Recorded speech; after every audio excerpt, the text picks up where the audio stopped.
Hey guys, welcome to the Justin Chipman Show. My name is Justin Chipman, and today we're doing a new thing. I'm here with Chris Faith. And Chris, why don't you tell them what we're planning on doing? First of all, I want to say if my voice sounds really fucked up, it's because I have sinus problems today. And today we are doing our prediction for SmackDown Live's No Mercy. It's about time they brought that pay-per-view back. It was a cool pay-per-view back in the day. And inspired one of the best wrestling games of all time. Indeed it did. So let's match number one. Match number one over here is Kurt Hawkins versus some random jobber, most likely. Let's go, Jobber. Unless yeah, Kurt Hawkins. it's probably gonna be Kurt Hawkins, but it's kind of cool to see him back. Yeah, but I just don't get how, like, he's been in dark matches. Like, if you watch Grimm at SmackDown, he's been on dark matches. Yeah. I don't know why they haven't made his official debut yet. I don't know why they're trying to make him a Chuck Norris character, kind of. Well, Vince McMahon, he's out of touch always, so he goes online and he sees Chuck Norris memes from 2009, and he doesn't want to admit that all memes now are cancer from Filthy Frank, which I love Filthy Frank. Yeah. So, I'm going to say Kurt Hawkins. It's No gonna jobber win. Unless he's James Ellsworth. James Ellsworth, I have my money on him winning the Rumble. Hashtag push James Ellsworth. What? Hashtag push James Ellsworth. Yes. Okay, what's the next match? Nikki Bella versus Carmella. I would rather see Nikki Bella win, even though I like Carmella more. I just don't like her Bronco Buster. Yeah. Like, if any female should do the Bronco Buster, it should be Nia Jax. Because we smell that when you snatch, you are going to be knocked out. Oh, Nia Jax. I could see, I think I could see freaking Rikishi doing that move on some of the guys. Imagine that. Being his finisher instead of the stink face. I'm surprised that Nia hasn't used a stank face yet. She will once she turns face, probably. Oh god, if Nia has a face, I don't see that going over. But I would have to say Nikki Bella, but maybe Carmella, just maybe. I think if this feud lasts long enough, it'll be Carmella. I don't want this feud to last long enough. It's been like the most boring part of SmackDown recently. Yeah. But I guess Carmella does need a win. Saying that their feud is boring. But Carmella does need to get a win. She does need to get a win. Alright, the next match. This is the most interesting part of SmackDown Live, and that is Randy Orton versus Bray Wyatt. Last night on SmackDown was pretty interesting for Bray Wyatt as Sister Abigail made her debut. Kind of. Really? Not in the form of a wrestler, as everybody kept on wishing and hoping that it would be. You're probably going off the What Culture video, aren't you? Kinda, yeah. But like, I never got the impression that Bray Wyatt had like a fog machine inside like a storage crate. yeah. I laughed at that. But seeing as how anyone in the Wyatt family is literally allergic to pay-per-view wins, I'm going to have to go with Randy Orton, unfortunately. I don't see Bray Wyatt winning, but I want him to win. And I win too, but let's face it, Bray Wyatt's never going to get a pay-per-view win. I mean, he lost to Ryback, Kane, and The Big Show at Fastlane. yes. So, and then he won the next night on Raw when Ryback decided to pull a dick move and walk away. Then he walked away for real. And that came to my utter delight. Okay, so I'm I going. do think it's going to be Randy Orton, but I hope I'm wrong. I'm gonna go for Bray Wyatt, not because of the fantasy thing, but because I feel within my heart Bray Wyatt will win. I feel that Randy Orton's going to RKO him, take him to Viperville. Probably. Okay. Anyways, So let's get to the next one. for the Intercontinental Champion, The Miz with Maurice versus Dolph Ziggler, and if Ziggler loses, he must retire. He has another 10 good years in him. He's not going to retire right now. I think Dolph is gonna win this one. He wouldn't leave at this early. Dolph is still relatively young. He's not going to leave right now, and he's going to become Intercontinental Champion. Miz was a good champion though. Yeah, he was.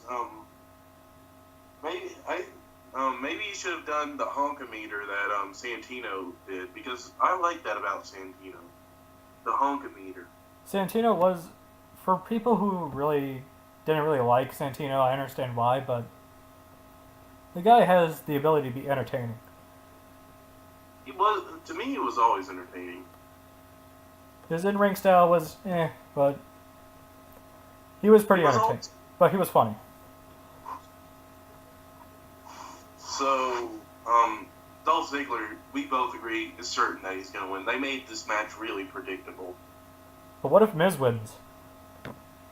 Then I would probably cry, because Dolph Ziggler is like one of the best wrestlers. And I don't get their whole storyline saying that Dolph is always a failure when he kind of isn't. He has success. I know, but you have to admit, that Miz TV segment was hilarious. That was one of the best parts of SmackDown. Okay, so let's go on to the next one. Heath Slater and Rhino versus the Usos for the Tag Team Champions. I gotta say Usos. I mean, they have been on fire. I don't like that they changed their entrance music. I mean, that was heel hip-hop. But I'm gonna have to go with the Usos, as much as I like Heath Slater and Rhino. I actually like the direction where the Usos are going. I like them as heels. They're pretty good heels so far. But I really think that Heath Slater and Rhino are going to pull up the upset. Kind of. Yeah, but, I mean, the Usos, they gotta be wearing Timbs this Sunday. Timberland boots are what the Usos need to cap this off. That's true. But I'm going to go with Heath Slater and Rhino for this one. I'm gonna go with the Usos. I actually got to shake Heath Slater's hand, by the way. Nice. Okay, I'm guessing the women's title is next? Nope. Jack Swagger versus Baron Corbin. God, I don't want to think about this match. I'm gonna go with Baron Corbin, because Beanie Club for life. Sure, why not? I'm going to go with Baron Corbin anyway. I don't really care about this match. When you have a receding hairline, you become a badass motherfucker. True. And why is Jack Swagger in pay-per-view match in 2016? What has he done since? I don't know. What if he becomes World Heavyweight Champion next month? What? That'd be weird. To me, that would just be the most retarded thing ever. Jack Swagger's a good wrestler, but he's kind of started out from the ground up here. Yeah, he's basically the Zack Ryder. He's in the Zack Ryder league right now. Yeah, but Zack Ryder, his momentum is even more dead right now. It could rise because he's in a tag team now. Yeah, but they have done nothing with the Hype Bros. That's true. Okay, so up next is the women's match. Okay. Becky Lynch versus Alexa Bliss. I'm gonna have to say Alexa Bliss, and don't get me wrong, Becky is my favorite. She's my girl. I love Becky. But it would be interesting to see them change titles every week, because if you ask me, if it's booked right, hot potatoing of a title can make it look more prestigious if it's only between two people. Not like the lead up to the WrestleMania 31 ladder match, But like, if it's two people, them hot potatoing the title makes both of them look good, and it adds prestige to the title. Yeah, I can see that happening. So I'm gonna have to go with Alexa Bliss. It would be kind of like the that one time when Jeff Hardy and Johnny Nitro had their feud for the Intercontinental belt, and that was just swapping belts every other week. That was a good feud. It was pretty good. I'm gonna have to go with Becky because she just won the title like last month, and I would like to see her have a pretty dominant reign as champion. I think at the end of the feud, she'll be champion and she'll have a pretty long reign. Maybe Nikki Bella could turn heel. It would be okay, but I think probably at Survivor Series they're probably gonna put them in a fatal 4-way elimination match, or something like that. I think what SmackDown Live has done with the women's division is just great. They had 6 women, just 6, and they made do with that. And if you look on Raw, they have Alicia Fox. They have like all these women that they're not using. I'm glad they're not using Alicia Fox. They were kind of using her. But nobody's getting used over there except for 3 people, 3 really talented people. I'll say that. They are extremely talented. But they're the only ones being used. And with this 6-woman roster, SmackDown Live has made every single one of them important. They have. Even Eva Marie. Yeah, even Eva Marie. Maybe she'll challenge for the women's title when she comes back. That would be interesting. Maybe she's improved. I think I am actually pretty excited to see her work in the ring. Alright. And then we move on to the last match of the night. AJ Styles versus Dean Ambrose versus John Cena. John Cena sucks. John Cena sucks. He doesn't really, but he is nowhere near the level of Ric Flair. I hope he doesn't tie the record. If I see anyone walking away with the title, it's going to be AJ Styles or Dean Ambrose. But I seriously do not want Cena to win.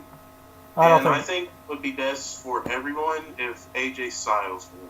I don't think Cena's gonna win it either, but Cena might win. Cena might win it somewhere down the road, but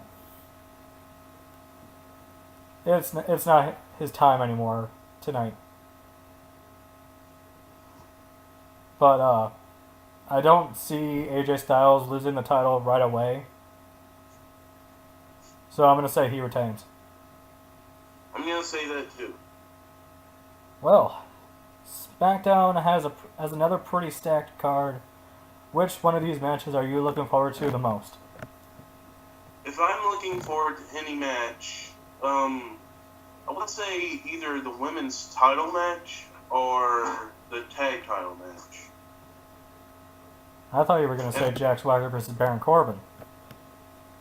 Nobody's excited for Baron Corbin versus Jack Swagger. Probably David Otunga or something like that.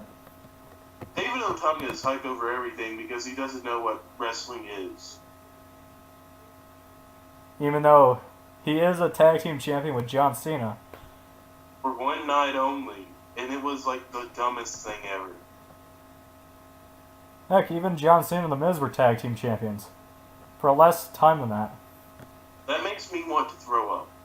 It was only for 5 minutes.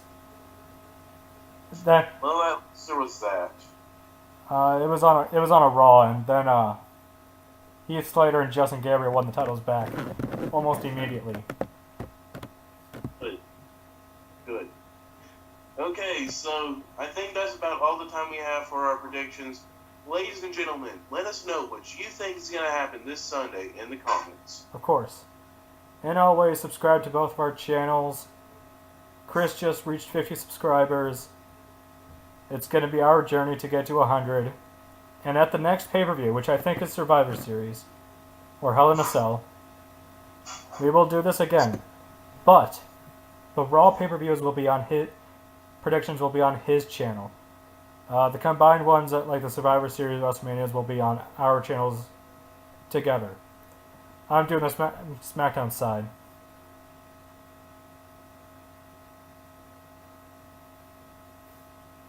Have a good night, everyone. Yep. See you around.